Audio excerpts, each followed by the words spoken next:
This is Emma's story. Emma was a kind, shy 15-year-old who loved school and was full of dreams for the future. When Emma's uncle Daniel moved into her family home, she was excited at first. He was younger than her parents and was cool and fun. Her friends all thought he was charming and they liked to hang out with him. Daniel took an interest in Emma's life, offering guidance and support about things she didn't feel comfortable telling her parents, and he played the role of a caring and protective family member. As their bond deepened, Daniel started to drive a bigger wedge between Emma and her parents.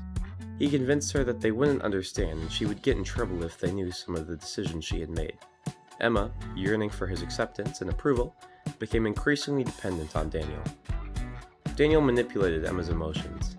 He exploited her vulnerabilities and her self-esteem suffered, leaving her emotionally reliant on Daniel's approval and validation.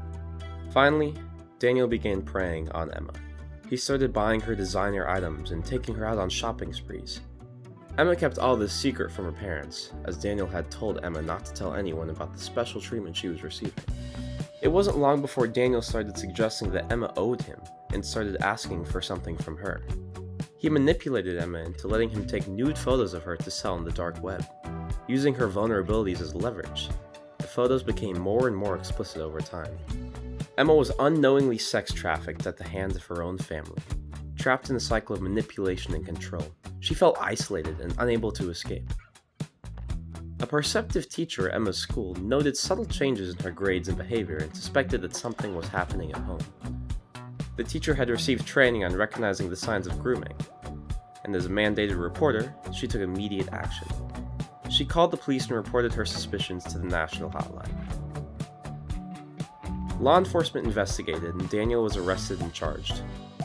With her home now a safe environment, and with the support of her parents and professionals specializing in trauma recovery, Emma could begin to heal and rebuild her life.